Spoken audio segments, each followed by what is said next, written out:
Hi everybody and welcome once again to Capricorn Radio with your host James Swagger.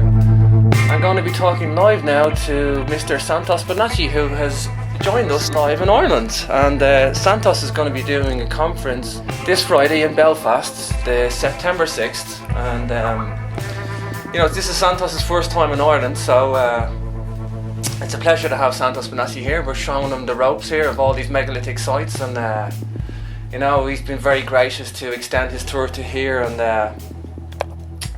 I guess we'll just bring Santos in. Hey Santos, welcome to Capricorn Radio, a live show. Thanks, brother. Yeah, it's great.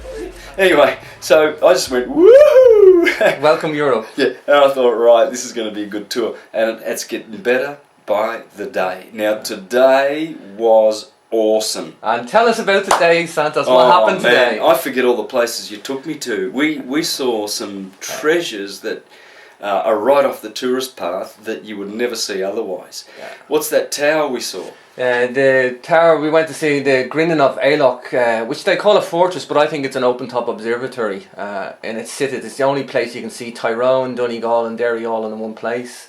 We've seen Ardmore, Equinox Stone, Constellation Rock Art. We've seen the walls of Derry as well, and the Tower Museum inside Derry City, and we've seen some history today, didn't we? Yeah, look, I've always known... Not to mention the scenic sites. You've seen the top of Ireland. You went to the very top of Ireland today to start your day off, and seen Scotland. You've seen Scotland across the water on a clear day, waving at Scotland. Very lucky, because you hardly see it too. Yeah, so one day a month we see it. Such good weather too. I tell you, I brought the weather with me, the Australian weather, because everyone said that too. Yeah. Oh, you've brought the weather with you, Santos. That really means a lot when somebody says that here. Yeah, it has. It's followed me all these hot days. I've got all these clothes for cold climate because I expected that it would be cold, but it's been roasting. And today was good though, to walk the walls of the ancient city of Derry and to see the history, which I've always been aware of, but to come so close to it and to see how cheeky the corporation of the British Empire is to call themselves the loyal resistors, when they did so much harm to the local people, and they're proud of it. Yeah, and the museum was just full of this arrogance, of this air of how they hanged Lundy. What's his name? Lundy the traitor. Lundy the traitor, who fed the starving Irish, and they killed him, and then they make a point of marching every year, to commemorate this.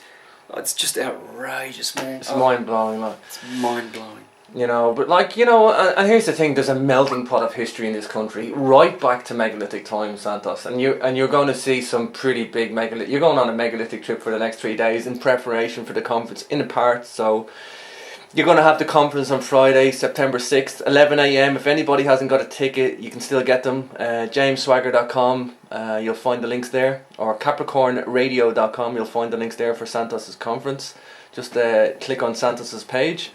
And you're starting the conference at 11 a.m. and you're going to run for quite a while, Santos. I didn't know, actually. I wasn't expecting how long your conference would be. And I think you do a pretty long conference compared to most people, Santos. But you want to give these guys as much information. You have so much to give, Santos. Give us some of the topics you might want to cover that you normally do cover. Well, I was saving sovereignty for Ireland, but I'm going to do some syncretism, astrotheology and astrology. Beautiful. Yeah. So I'm going to mix it all up. I like to do 5 hours. Hopefully we can do 5 hour stint like I did in London and in Hove and Brighton. Because I did a 5 hour stint in Birmingham, and we did the art of gospel writing in Birmingham. So beautiful. Yeah, and why did I do that there? Well, because that's where the Reverend Robert Taylor came from, or at least he spent a lot of time there in the 1830s, went to jail for teaching astrotheology in Birmingham. I also did the Philosopher's Stone in Manchester, and did all kinds of subjects. So in Ireland, I'm saving astrotheology, syncretism, astrology and sovereignty. That's an awesome fun-packed day there, Santos. Yeah. So, okay, Santos, tell me when the success happened for you, and I'm talking not financial success or statistics or numbers. I'm talking about when you feel people are actually success, as in people are getting your message. You feel you have a message to give. You want to educate the world, because you're a teacher to me, Santos. You're a leader and a teacher, and you're educating people with this wonderful philosophy that we both share in parts. There's parts of it that we share. But there's success and people are absorbing this, and you feel it, and you don't care whether there's one person at the conference or 20 or 200, as long as somebody takes something away. That's success to you, Santos, and you've told me this when you come here. You don't care about numbers. It's when does this success, when did you feel this, people are awake, people are ready to listen to this, Santos? When I get people writing back to me telling me that they've applied some of the teachings and received benefit. For instance, solar gazing, earthing by walking on dirt barefoot, urine therapy, minerals, the cell salts, the process of looking after the chrism so that it can ascend. And I've had people write back to me telling me about the transformations that have happened. I've had people telling me that they've ascended, their pineal gland has been opened, their life has been transformed, they are now healthy, they are now in the higher mind, they can now see, they understand syncretism, they're teaching it. I've got pastors from all over the world telling me that send me your graphics, Santos, because I'm going to be teaching this in church.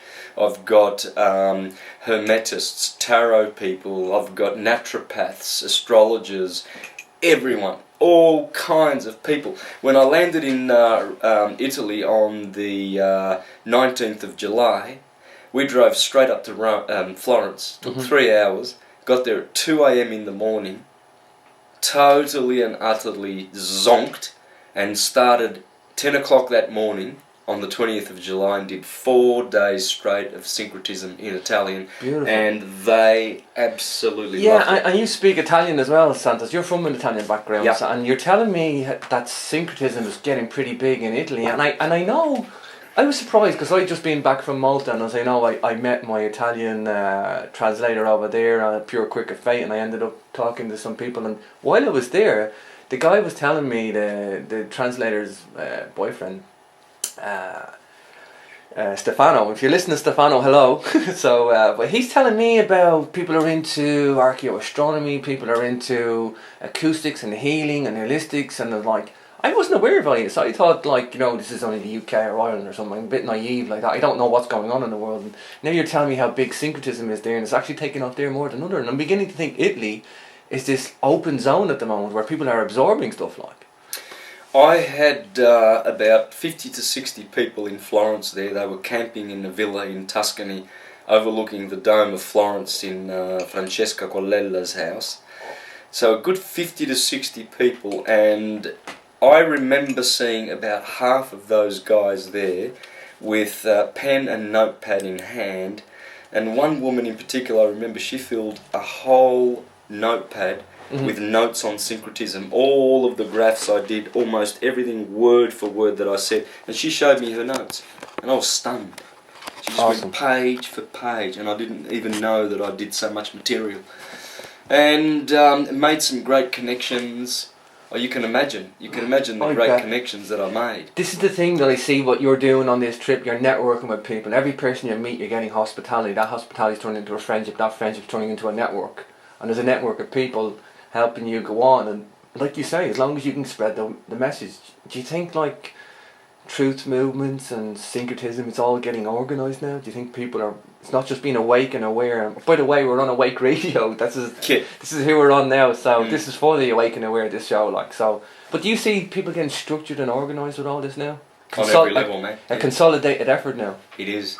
There are people working with the system, using the system's technology to defeat the system, and there are people like myself who work, mostly outside of the system to destroy this system.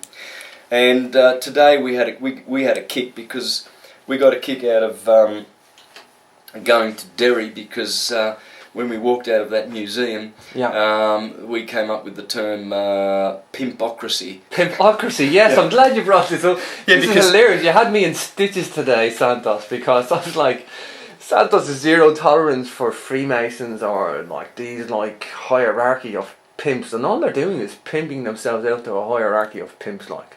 you know, and it's like these guys are like control, money. This is a mechanism that these guys are engineering over centuries, Santos, like, you know, and it's like they're to control and manipulate us. Yeah, well, we say it's fascism, oligarchy, plutocracy, fascism, Nazism, corporatocracy, etc., etc., etc. Well, basically that can be summed up by pimpocracy, because what's a pimp? Well, a pimp uses someone else to make money for doing nothing, and they use their goods and services, i.e. a prostitute, right? She will give the pimp 90% of her takings. She's a prisoner, she's captive, and he controls her and does nothing, and they sweat, and they do the work, and they get a little bit from it. Well, that's, I don't know, I mean, I look around and I see that is the system we're living under. There's a couple of psychopathic families behind the scenes in this cartel and cabal, and they're pimping off everybody else's good labour, you know, on the plantation, like slaves. Yeah, and we've seen some flags in churches today, which I thought it was interesting. A cathedral that has flags there that are 100-year-old, and flags in churches, that says it all, doesn't it? It does. It says it all, like, church and state, brother. Church and state, and it looked like a castle as well. This cathedral, it was like, I don't know, man. It's like a fortress. This place, like. Yeah. It was a statement, wasn't it? It was a statement. Big statement. And when you know the history of those flags, that they come from pirate gangs and cabals like the East India Company, the Hudson Bay Company, and all of these criminal organisations, and now they've been polished up and put on in our churches and on our political buildings, and we think that, oh, there's the flag, and we need to go and defend that flag. As you said, the Irish called the Union Jack the butcher's apron, and that's how I've always seen flags. They are cloths, they are butchers' aprons, only to serve animalistic, pimpish organisations. Period. How much bloodshed has come from those flags and what they embody and what they represent? Corporations. Yeah, and here's the thing, Santos. I mean, I don't care if your name's Edward, George, or Sean, or Seamus. I don't care whether you're Northern Irish or whatever. People are people at the end of the day, and our cultural operating system is humanity. For me, it's humanity. Everybody's a brother and a sister in this world. That's the way I see it. Yeah, I don't follow no flag. I hate flags. I don't care if it's an Irish flag or a British flag. Let me just say that, like, yeah. So I'm not targeting one side over another, like, but it's interesting that you see this melting pot of culture here, and it's like, everybody should just get out and love one another. Like, I've come back from Peru and I've turned a little bit hippie. Admittedly, I've turned a little bit hippie, and I've told you about my experience with ayahuasca. And I just want to go out and love the world and change the world and educate the world. Yeah, and I've took something good from that and positive from that. And you know, Terence McKenna would often talk about the cultural operating system that we're living in, 2.0. You know, he talks about, you know, this control mechanism. It's all a fallacy. I'm trying not to curse here. I'm trying to not get too passionate, but like, it's all a fallacy, Santos. Like, you know, and again, this is just the system that's in place that we have to awake ourselves to, and hopefully change in a better way. Educate people to all love each other. Like, that's the best. It's the best business, you know, because when they monetized interactions between human beings, that's when we lost the true value of human interaction. And what we are now trained to do is to put a figure on all of our interactions. Is it worth me doing this? Is it worth me doing that? Almost everything we do, we consider, you know, in the back of our minds, we consider the monetary value of doing things. You know, it's like it's the guiding mechanism.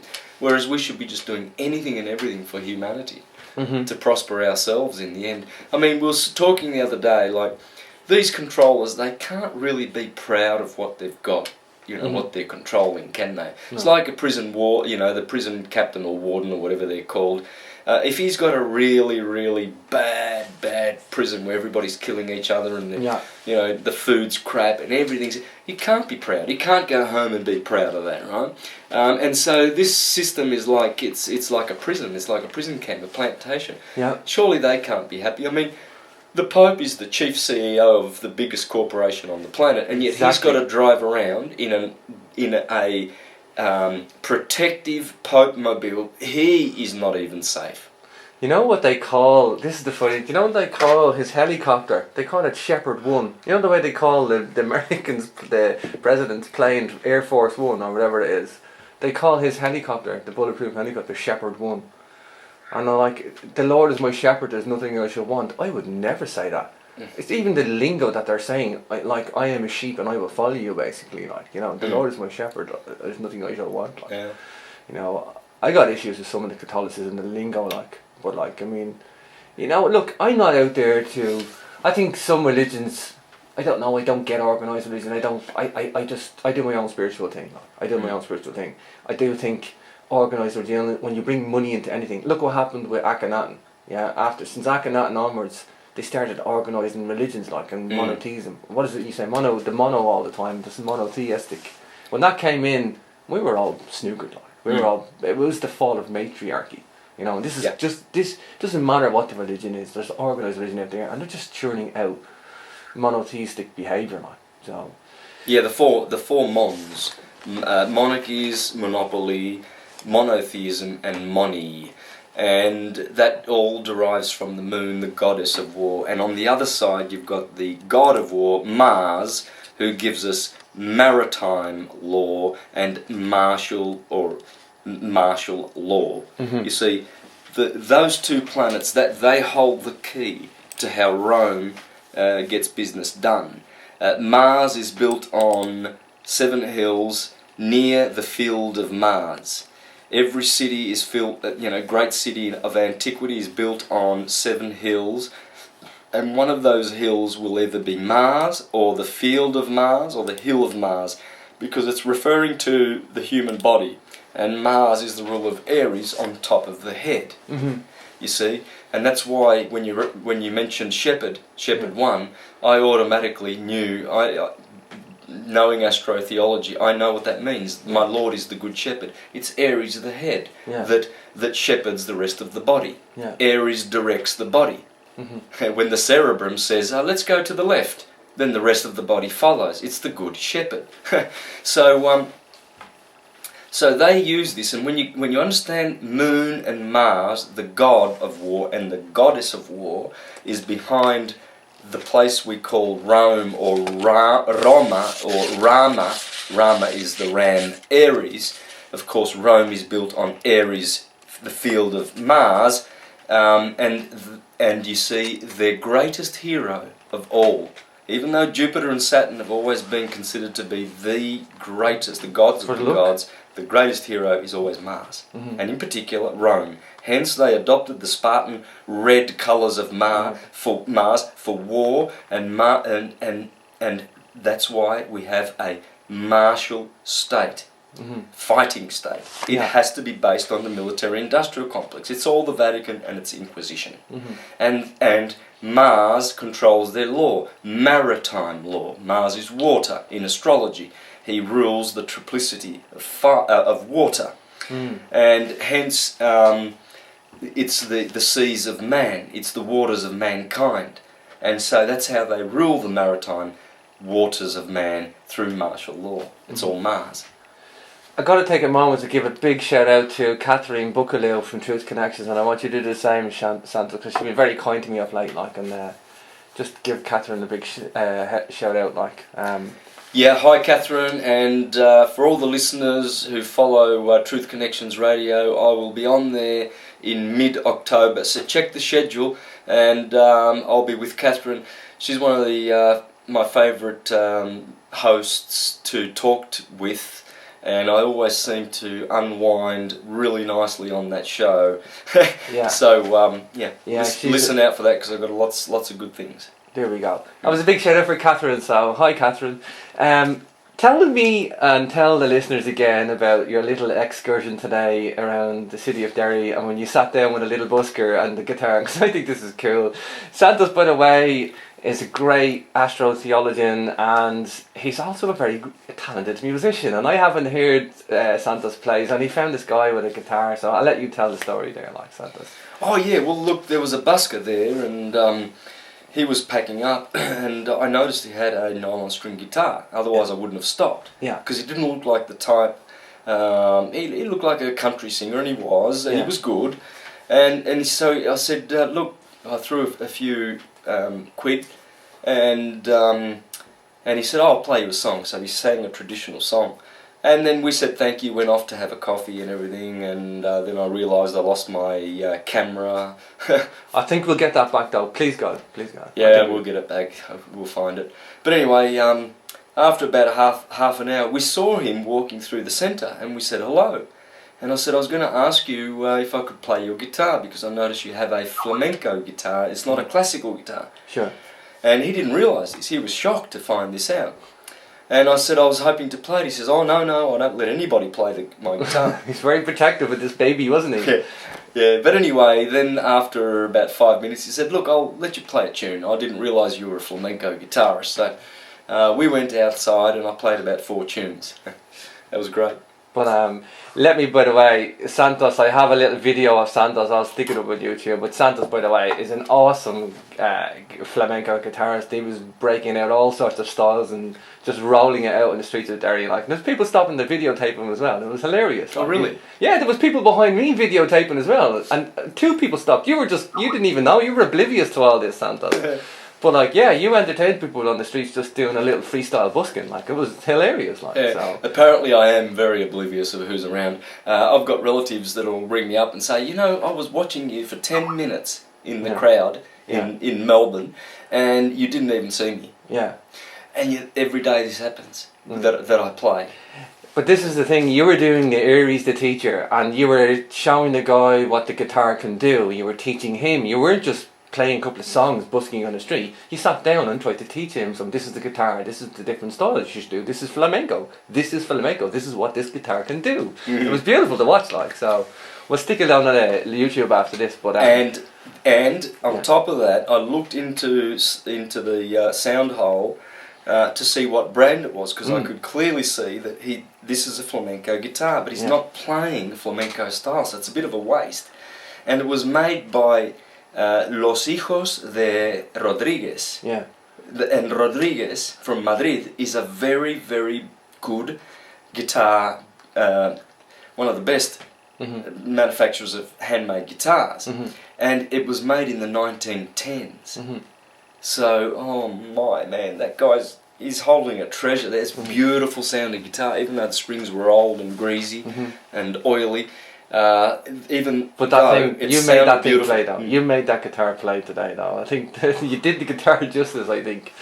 But so that was fascinating, Santos. But okay, something I hone in on is megalithic research, and I showed you some megalithic sites today. But a particular area of interest that I want to talk about is because the megalithic sites, and you've seen one place today which had a cross stamped on it, and all the megalithic sites were stamped as the megalithic builders became the pagans and the Celts, and then the Celts were stamped out with Christianity.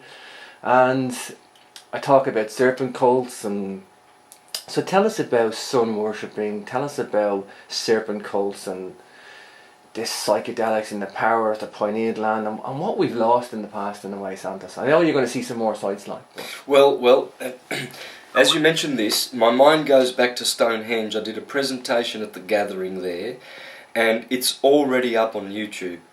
So punch in Santos Bonacci Stonehenge Gathering, and here what I've done is I've put in about 4 hours that presentation lasted. I've put the sun into perspective from the point of view of everyone who has ever said anything about the sun. Yeah. Going back to Pythagoras, Origin of Alexandria, Leonardo da Vinci, Thomas H. Burgoyne, Thomas Paine. I also went to see the monument of Thomas Paine in Lewis near Hove, and paid tribute and filmed that. Anyone who's ever said anything, Hermes, whatever, and we've put the sun back into perspective. Basically, every culture, every science, every religion harks back to the original syncretic science/religion that was on the planet before, pimpocracy began. And pimpocracy. I love that word, pimpocracy. Because that's what it is. That is pimpocracy. Absolutely. Before it began, it was a syncretic world, and there's enough evidence just in that presentation alone. So I recommend that folks go back to see that, have a look at it. But I did bring also a very fresh perspective into it. I quoted more modern type guys like Walter Russell, the genius, Eric Dollard. He's living in his car in the Arizona desert. He's had all his laboratories destroyed by government agencies, and he's exposed. He's teaching out of his car on YouTube that the sun is hollow. It's cold. It's a converter or a transformer which converts primary force to secondary force. Now that's exactly what Walter Russell would have said. He would have said that the sun is electric light which is two-sexed and produces all the phenomena that you see. The cause of that light is magnetic white, still undivided light, and it is the power that produces solar force. Hence, Eric Dollard is correct. It converts primary force, and that is, well, we should say primary power, and that's magnetism. There can't be anything else outside of those two. And then, just to tidy this answer up, I also bring in what the Italian genius Pierluigi Gina says about the sun. He studied it after he spent 10 years with Marconi and the radio, and he went on to study the sun. And he says that the sun has a heart in its centre, and it beats the same rate as ours. Yeah? Yeah. Fascinating. It is fascinating. And Eric Dollard says when you see the black sunspots, you are peering behind the veil of the sun and looking into its hollow core. Sure. Fascinating. I'm glad you brought up the sun and the magnetism, because people forget that what the sun is. People just think the sun gives us a bit of heat and we're lucky to get a bit of sunlight through our clouds and our chemtrails, but it's more than that. It's an electromagnetic device, it's an electromagnetic entity, it's a conscious mechanism that affects us. It's the root cause of astrogenetics and our astrology system. Don't forget, the astrology months all start on the 21st of the month because of solstice. It's like, it's a no-brainer, but we seem to become detached in this world, and I love what you do, Santos. I really love what you do, because you re-educate people. You're bringing us back to source, But we both... Which is light, again, and it's light, it's electromagnetic light. There's a part electric and part magnetic, and we both share the fascination with Maurice Cotterell's work. Maurice, my good friend Maurice Cotterell, sends me books to the post all the time. He recognises it. And I just want to say this for the listeners, because there's a book called Mind, Body and Electromagnetism by John Evans, and it goes into, and this is recommended by Maurice Cotterell. You will get a second-hand copy, and it really ties in the resulting effect of the human body and how it's affected by electromagnetism. It deals with Eastern and Western physiology. It deals with Eastern and Western philosophy. How the electromagnetic body is affected by our electromagnetic spectrum, and when we get sunbursts, and it's really a precursor to anything Maurice Cotterell does. But I guess I want to go into some astrogenetics and talk us through, people that don't know anything out there about astrology. How do you get them interested, Santos? How do you get something so complex? It is a complex thing. We're talking electromagnetism of the body. We're talking electromagnetic of the sun, the complex motions. And Maurice Cotterell has done a wealth of work to initiate me into this, and yourself as well. You come at it in a different, more grounded, multitude approach. So somebody out there has no idea about astrology. How do you get these guys to listen? Do you give them the traits of the star signs? Because that's what I do. I give them traits. Sometimes. Yeah. Sometimes that gets people. Other times I spend just a little time reassuring them that it is a science. Yeah. Sometimes you have to go into the science, I think. And once I give them just a couple of bits of data, that should suffice for intelligent people who truly wish to grasp more than they have in their already, perhaps limited paradigm. When I notice that the consciousness level is not there and they're distracted and they're scared of what I'm saying or whatever, I don't bother. It's just no use. You're wasting your time. You're wasting your time. I mean, time is also precious. I feel it's like a race against time. Yeah. That's probably one of the things that really urges me to do as much as I'm doing daily. Every day I'm devoted to this. Do you think time speeds up the older you get? Do you think like the illusion of time or whatever we're in this little bubble? It changes, doesn't it? Yeah, I It think that you get busier. I think if you're grounded and you're pursuing your life and your goal, like I think we all make mistakes when we're younger. We all learn. We should all go in that constantly upward direction. I don't think everybody does, but I think we should head upwards. Like, and I think the more you better yourself, the more busy you get, the more quicker your mind gets, the more. I think everybody should be. Sure. You study people that are very, very high in their evolution. People who you know that are good. Yeah. They love truth. They love the light. Yeah. And their concept of time. You always see them like still in the now, and they're not deterred by what's happening around them. You see their focus. You see, because time and your perspective of time changes with consciousness. See, people who are unconscious are always like really controlled by time. Yeah. And nervous and hence you see agitation in them. So what's going on? You say that time seems to go faster and everything like that. The consciousness that's being downloaded at the moment is causing us to have a different perspective of time. What happens is you start becoming more aware of now. Mm-hmm. You see, and future and past, they sort of lose their importance. Yeah. You begin to realise then the past is finished and the future doesn't exist, and it's now. It's all now. That's for sure. It's something we were having a chat about as well, son, and we haven't stopped talking since you get off the plane. No, it's hilarious, like, there's such a free flow of ideas between us two, brother, and it's like, it's exciting for me too, because I've got somebody here I can talk to about this stuff, like, and I guess tell me what you think is good about Eastern philosophy and Eastern astrology, or the Eastern way, or Eastern medicine, and what you think is good about Western, and how we can get these two to meet, because I think they both have good attributes. There's both good scientific information in there. How do you get these two to gel scientifically now? Okay, well, I've done a good lot on this in my presentation called The Temple of Solomon and Raising the Chrism, the Christ. And I've showed in this presentation, how the Chinese system syncretizes perfectly well with the Western system, and I'm also showing how Quran and how Jyotish astrology also syncretizes. Mm-hmm.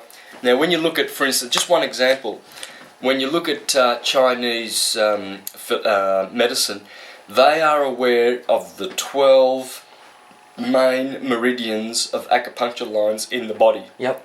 My wife's currently studying acupuncture, and she brings me all the graphs, and I see the 12 meridians that she has to learn, and all the 360 points on those meridians, 360 degrees, and then we learn in the West that the body has 12 systems, and that they are all ruled by one of the signs of the zodiac. For instance, Aries rules the cerebrospinal system because it's in the cerebrum.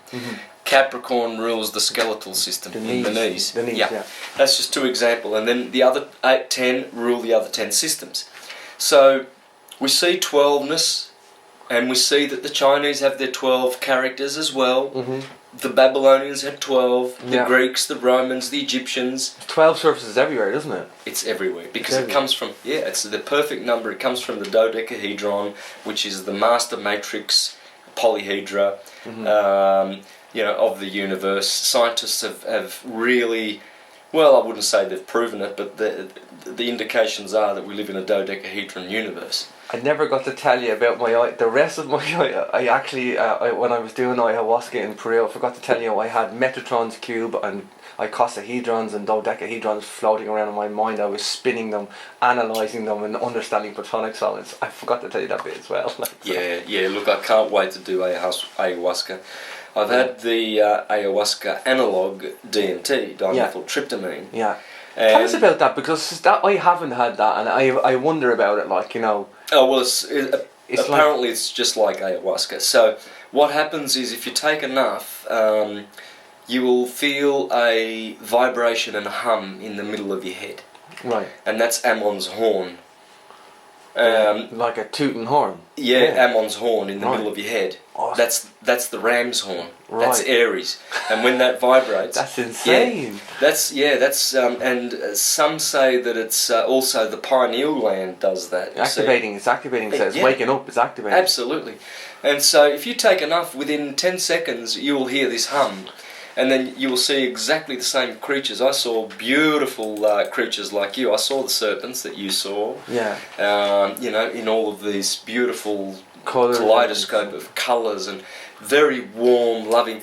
And what stood out the most, just like you, James, the big thing about these experiences is you come back with a whole bunch of forgiveness, because you go back in time and you see all the hurt that you've ever done to people, and all the suffering that they have in their hearts, and you go back and you pick up things that you never noticed in your life, and you realise really how callous you were in many, many instances, and how rude and how unforgiving and how unnecessary it was. How unnecessary, just because we want to survive, and just because we and we are separate, and we think we're separate from other people, and all the injury. And guess what? When you come down from that beautiful journey, you go around loving people, yourself more, for a start, and other people. And this is what I said in London at the astrology presentation that I did there. I said, if you want to know yourself more, astrology is the mother of all sciences,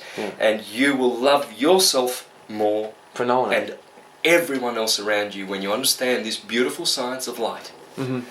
Yeah, the super ego doesn't stand a chance, does it? It doesn't stand a chance when you're an ayahuasca or DMT. But yeah, and another thing I forgot to mention as well. When I seen the serpents, I could zoom into the image and zoom out again like it was. But I could look around corners. I could look around the back of the serpents and see was another serpent behind them. It was like I was in this 3D room. The most bizarre thing ever. The most detailed graphic images in my mind's eye, and I really, really wish everybody could just feel that pineal gland, a pineal portal. It's like a pineal portal. This portal is another dimension. I wish so too, my friend. I wish so too. Because of the way this secular world is geared, not many people are going to be able to do enough breathing and meditating to be able to do it. I think that the artificial process of entheogens is probably more valuable than what people think. In fact, in all of the ancient mystery schools, they had their potions and filters and Eucharists and mind transformers, and to bring people into communion with the Christ consciousness. And the priest was nothing but the shaman that guides you through the shamanic experience. That's what they were supposed to do. Getting you through the process, getting you where you need to be. So now they give you this bit of dead wheat, and they expect you to think that that's going to give you communion. Oh, let's have communion. Take this little bit of this wafer, and everybody eats this wafer, and what... The way I look at it is, it doesn't matter how you get there. It doesn't matter what vehicle you use, whether it's entheogens or meditation, or some people can spontaneously activate their pineal gland. That's great. If you can do that, that's great. Yeah, if you can do it with meditation, that's great. But it doesn't matter what vehicle you get there. I think, what was it, Graham Hancock said? He said, he reckons every politician should do 3 or 4 sessions of ayahuasca just before they get into office. He says the world will be a much different place. And he'd be right, I think that's what these guys are scared of. And ayahuasca tourism is basically gone off the charts now. There's so many people know about it and aware of it. I think the governments are scared about people actually using their consciousness. People... thinking for themselves. It's this is a war on consciousness. Is what these politicians want. They want this thing wrapped up and nipped in the bud. Oh yeah, war on terror. That's what it is. Yeah, even war on earth. Yeah. Terror is earth. Terra. Terra. La terra. We say in Italian. La terra. Terra. Yeah. Yeah, and the thing is, what I love about the Amazon is, these guys have a soul sacrificial right to do ayahuasca, to explore their consciousness. And in the Western world, we don't. We're told what to think, what to feel, where to go, what to do. A list of rules. The laws are just multiplying by the year. How can they keep track? They can't possibly keep track of it all. Like. They'll catch themselves in their own laws. Yeah. Well, laws, legalities. You know what I mean? Laws. It's insane. Okay, Santos, tell us a bit about Friday. We're here for a conference on Friday. Tell us a bit about what you want to talk about, like on Friday. Some of the stuff. I'm going to go through all of the subjects that I think will help people to understand the science of light. Yeah. There's really only two categories in what I'm in syncretism, and that is the aspect of sovereignty and king, and the aspect of priest and spirituality. We are here to do the good alchemical work of sublimating the lead into gold, and to be the king and the priest. And the kingly axis in astrology is the solstitial axis of Capricorn, Cancer, and the priestly axis is of Aries and Libra, the spiritual axis of the equinox and balance. And this is the cross that we bear. And they have taken that away from us, and we see how they do that. Today we saw in Derry how the churches had American flags, the Union Jack, and all kinds of Freemasonic flags in them. Why?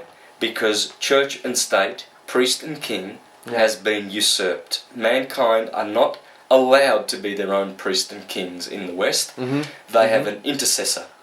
The Pope, the church, interlopers, who feed off our energy and tell us that we need them to be vicariously saved, and we can pay indulgences to them. And basically the courts are conspiring with them. When you go to the court, the bench, the bank, you are paying the priest of Baal, you are paying the Inquisition when you pay their writs and their summonses.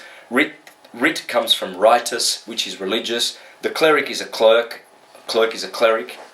The judge is an ordinary, a minister of the Inquisition, given powers by the church to execute judgment on behalf of the church.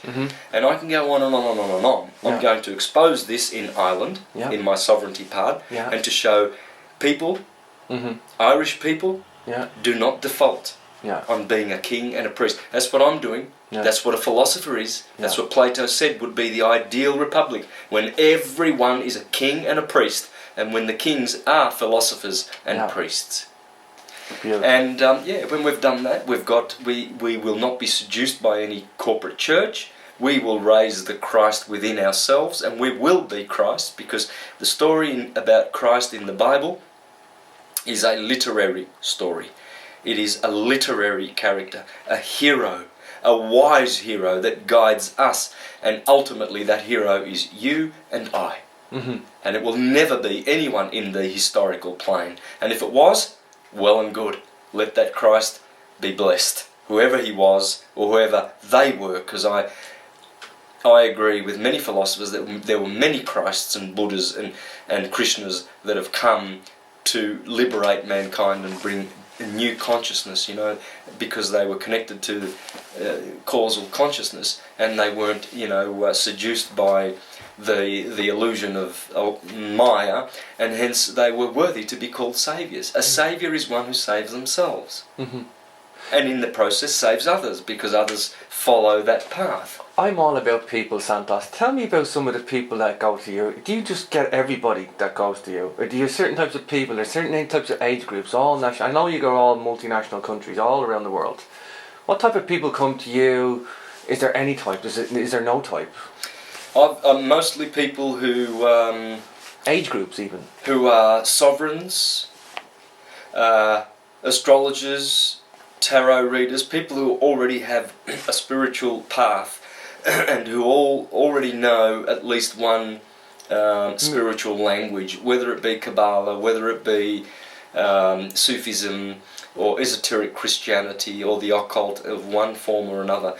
90% of these alchemists, people who are into sacred geometry, interesting people, artists, musicians, people who love to love, people who are conscious of many, many things that can follow my style of crossing disciplines. In one breath I will be explaining how astrology works, and then explain it in astrotheology, then in alchemy, because they are They're cross disciplines, and people who come to me or my presentations usually are already well versed in all of the disciplines, like yourself. I have to say, and I'm well versed in a lot of stuff about astrology, but you did my chart for me last night, Santos. Even you were explaining about musicians today, or the musical chords today, and you taught me about musical chords within about 3 minutes. You just condensed it down and told me what I needed to know, and I understood it. Something that I've asked many people and they just explained it in a nonsensical way that didn't grip me, and I didn't get it. But again, you explained my birth chart to me last night. It was like, it's just hit home the way you explained it. Like, so perhaps maybe just explain a little bit about what you did for me last night, like, because I think this is so interesting. Like. Well, I was pleased to discover a few more things about you. You talked to me about your martial arts training and everything like that, and a few things that have happened in your life with with martial arts. And so I looked at your chart and I saw Mars in the 7th house. Now I already knew that Mars would be in an angle, either on the ascendant or opposite the ascendant in the 7th house, which makes one a fighter, but also makes one have accidents, obstacles, injuries, and I mean, how many scars and broken bones have you had? There's very little I haven't broken, so yeah, you've had, and just, when I looked at your chart and I saw Mars in the 7th house, I mean, I've done countless charts with Mars in the 7th house, and I've had people who have ended up in wheelchairs, broken their necks, their backs, their bones, they've got scars all over their bodies, because that's what happens with Mars in the 7th house. Now, you also have Mars in Leo, like me. Yeah.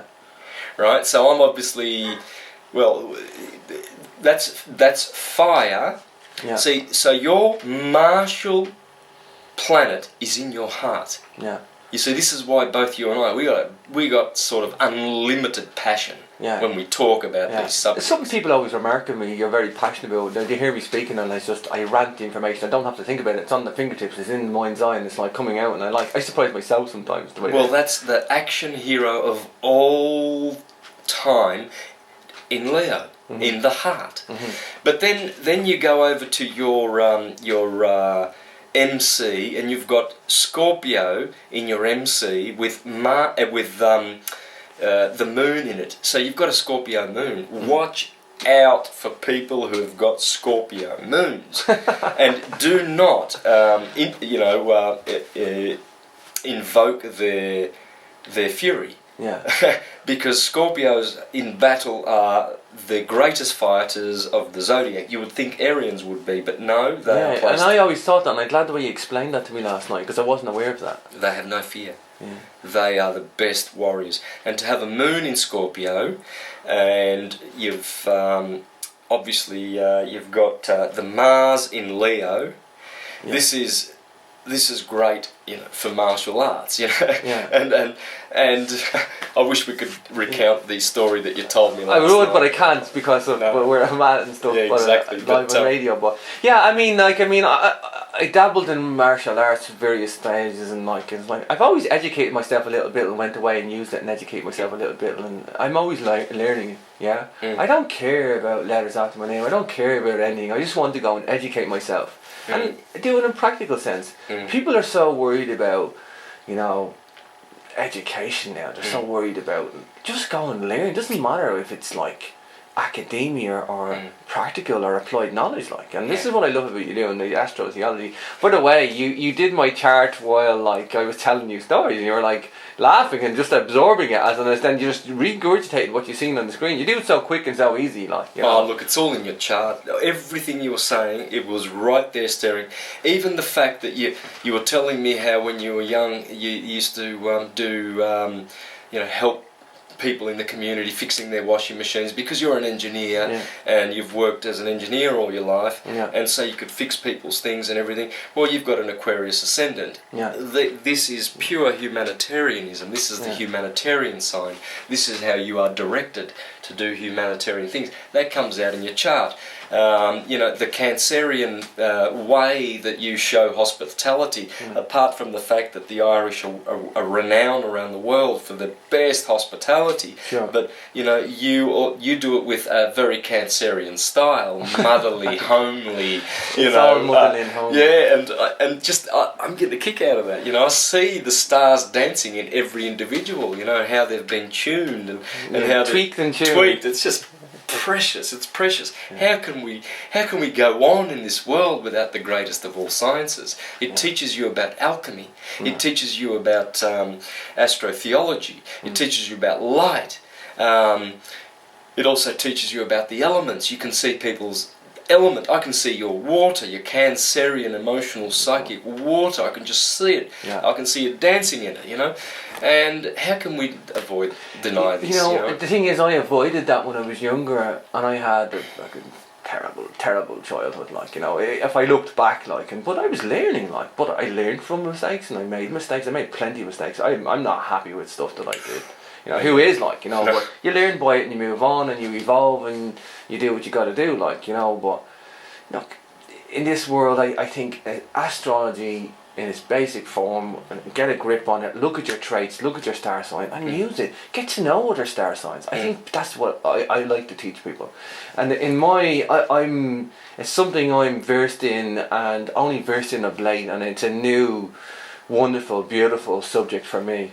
And what I like to do is I like to see people's star signs, and I like to see traits, and I see them proved to me, and I go, oh, right, well, there's the Leo. And it's usually only when a situation happens. I mean, I don't meet people and go, you're a Leo, you're a Cancer, you're a Capricorn, whatever. It's they tell me some facts about their lives, they like to collect things, or they like to, maybe their job title or whatever. You can see maybe it's like a doctor or a nurse. You might think they're a helper. They might think they're something, whatever. You might see an analytical job. It might be some career thing. It might be just something they do, some quirky thing they do. It's and I compile these traits, and I go, I might just guess their star sign sometimes, and I'm usually right, and it's cracks me up, because I'm go, wow, I'm proving astrology to myself again. It's not that I need the proof. It's not that I see it all play out. Give me enough a couple of times, but be sure, when you get into an altercation, a friendship, a whatever, a connection with another star sign, it's when something happens, whether that's good or bad,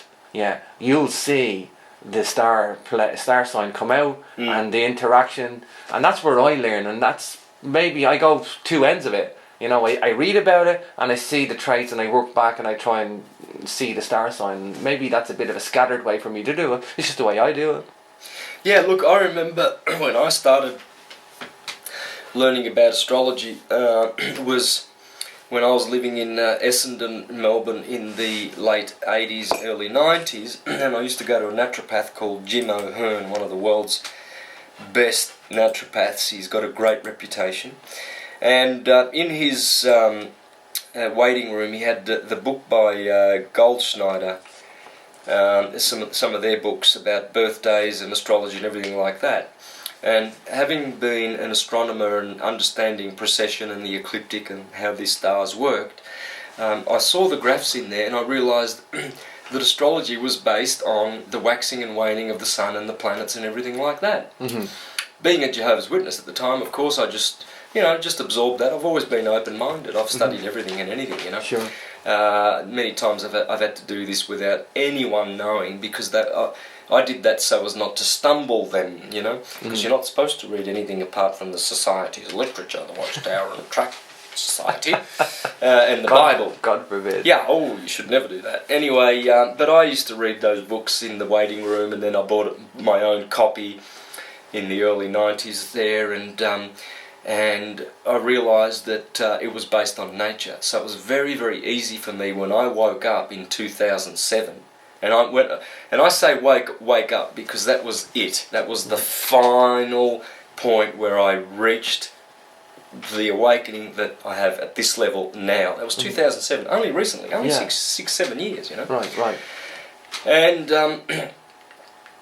but of course, I already had enough information on astrology and all of those things just to syncretize it instantly. Syncretism came to me instantly. instantly. And when I knew that it was all based on the wave, because I would look at the wave, I would do graphs for people, right, to explain syncretism to them, and I was always using the wave. Yeah. And so I thought, well, this is the best teaching tool, there's no other way. Mm-hmm. And so then I just started filming it, because people were saying, this is precious, this is the best way to learn anything. Get this out there. Yeah, why don't you should have videotaped this half-hour conversation and put on YouTube. And I thought to myself, well, maybe I should, and maybe I should collect a few people, come around to my place and get someone with a camera to film it, and why not put these talks that I'm having online. And I did. In early 2011, and I started getting big hits toward the middle of 2011, and it just spiraled from there. Yeah.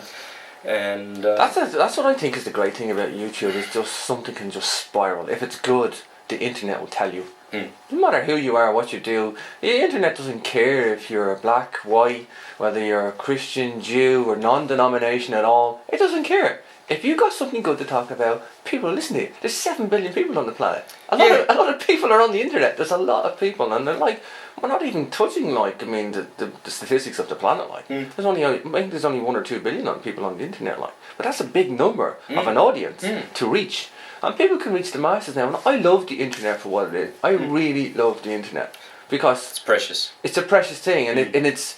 I remember it came out, and I've been watching it ever since, and I always think about it, and I'm like, even Nikola Tesla described the internet, the idea of the internet and the free flow of information will soon be transmitted by frequency, pictures and images and text. He envisaged the internet. He didn't call it the internet, but he envisaged it. For sure. And it's like, I think the world needed it. The world needed it, and I think it's a beautiful thing. And I love what you do with your YouTube channel, by the way, Santos. Santos, just for the listeners, give us out your website. There'll be new people listening today. Give us out your website for what you do. Yeah, universaltruthschool.com, School of the Holy Science.net, and my YouTube handle is Mr. Astrotheology, MR Astrotheology, one word. Yep. And all my presentations are on there, except for the recent ones on this tour. They will be on other channels, so you'll have to look around for them. I won't be uploading them to my channel, unfortunately. Well, I hope to do a video of, people can't make it to Belfast. I'm hoping to, we all being well, we'll do a videotape for that, hopefully, all being well. Yeah, let's film that, and I will get a copy of this show and put it on my Facebook page and see if we can get another 20 or 30 people. If you're out there, please come along, come to Belfast, because you will not be disappointed.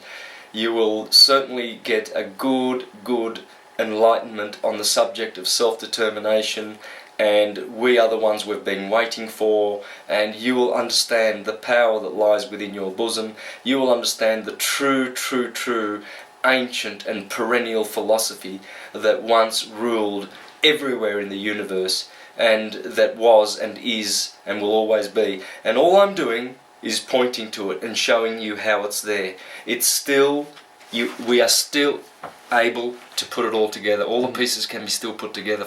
Sure. James. That's a beautiful message you just delivered there, Santos. That's an invite. That is a proper invite. Yeah, and please come to Belfast, guys. You got to come to Belfast, and if you're out there listening, come and watch Santos, because Santos, it's just, even if you don't agree with any of it, you don't even know, you're confused, you whatever, just listen to this guy, because this guy talks sense. He's such an interesting guy, and he knows what he's doing. By sitting in his presence, that this guy can talk, and he talks sense, and it makes sense, and you want to know more, and you want to learn more. I have to, before we go, I want to talk to you about precession of the equinox, because I think this is a core to a lot of ideas, certainly a lot of megalithic monuments that I deal with. It's a core body of idea, it's a core idea of astrology. Give us your idea of precession of the equinox in history, in mythology, how long we know about this. The ancients have been known about precession of the equinox. I think this is the lost science. This is the key to the lost science that we have in astrology and scientific monuments like megalithic monuments that encode the stuff. Yeah, absolutely. Well, first of all, for the numerologists out there, all you've got to do is look everywhere in our culture for the numbers 12, 7, 40, 72, 108, 144, 25,920, 216.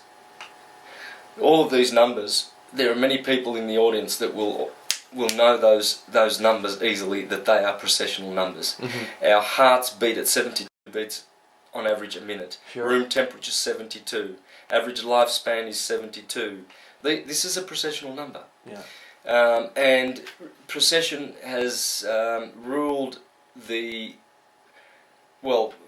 processional year is 25,920 years, and the ancients have known about this slippage, that along the ecliptic all the stars drop back 1 degree every 72 years. So they drop back, they go backwards, and then complete a whole cycle in 25,000.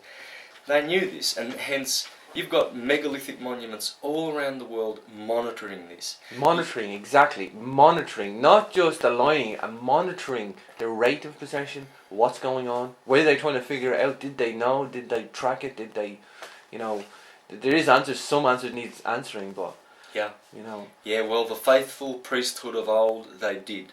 They monitored and tracked it for posterity and for the benefit of mankind, so that they would be able to know when the best time was coming and when the worst time was coming. Hence they warned in the Bronze Age that the coming Iron Age would be horrific and we would suffer loss of consciousness. So they set about encoding this science and tabulating it and engraving it in monuments. Hence when you go to Egypt, you see a megalithic museum of astrological syncretic science waiting for us to discover it. Beautiful. So, I became aware of precession of the equinox from a scientific manner, and I was aware of astrology in a separate line of. And this is what I do. I research everything. I was aware of astrology in its own separate field, and this is what I do. Everybody's different in how they learn and absorb information. I deal with each subject. I read each subject in its own entity, in its own matter, and then I maybe link it all up, and it's like, you do this for me in such a beautiful way. It's like you link up the science, the astrology, the theology of it all. I'm only doing this of late. Maybe my fault is that I try to research everything. In terms of like being too much detail. And just trying to gather it all, trying to take it all in. I sometimes wish I was like the guy in the Matrix with the spike in the back of the neck, downloading all the information, and that's probably what I try to do in a metaphorical sense. But the astrological cycle of ages, these every 2,000 years, tell me what it means coming into the age of Pisces. Is that right? We're out of the age. Sorry, we're coming out of the age of Pisces, going into the age of Aquarius. Right?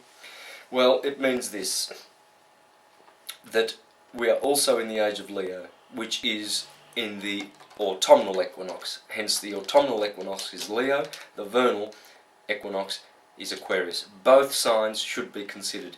Aquarius is ruled by Saturn. Saturn is Set. Opposite is Leo, ruled by the Sun. The Sun is Horus. This is Horus and Set, the Horus and Set axis. Hence the Sphinx in the shape of a lion, Leo, and potentially, I'm not saying that it is, but potentially the head is the head of Set, or King Seti, the father of Ramses the Great. Hence, it's depicting the axis of Leo and Aquarius. And so the rulers of Aquarius are Uranus, the daddy of Saturn, and opposite is the Sun. Prior to this, it was Jupiter and Mercury. Jupiter is Mr. Capitalism, Mercury is merchandise. So we've been in the the capitalistic period. Now we're going into a spiritual period of Leo and Aquarius. That sounds awesome, Santos. It's awesome. Santos, we're out of time. We're going to play a tune now. We're on Awake Radio for the Awake and the Aware. And thanks for Steve hosting me tonight. And big shout out to everybody. Please come to Belfast. I know Steve's coming, so look forward to seeing you too, Steve. And we're going to play it out with a tune. We're still going to be on Ustream for a couple of minutes till we wrap it up. And thanks for listening, guys. So Santos, there we go. That was an awesome show. We're still on the live stream. Hi everybody on the live stream, and thanks for listening, guys. And we're going to stick this up on YouTube as well. So we got 30 seconds left to go. But what an awesome hour there, Santos. Yeah. It's so funny because I haven't been aware of some of the stuff you're talking about on your trip. So it was nice to listen to it on the show. We've been waffling about other things since you got here. So yeah. Oh, I've had a great trip. If I told you, I mean, I've been to York Minster, Worcester Cathedral, Salisbury Cathedral. I've seen King John's Magna Carta, the original. Oh, look, I've just done some incredible things in this last few weeks that I've been here. Absolutely amazing. Yeah. Fairy tale. Yeah, you know, and this is the thing. It's like I crack up every time an Australian comes over here, and they just see this melting pot of 40 countries with different accents and different languages and different monuments and different countrysides. It's bizarre. It's like it's a crazy little place of Europe, like, you know. So it's great to have you here, Santos. It really has. And we'll wrap it up with that, guys. And thanks to all the listeners. It's been a pleasure talking to you.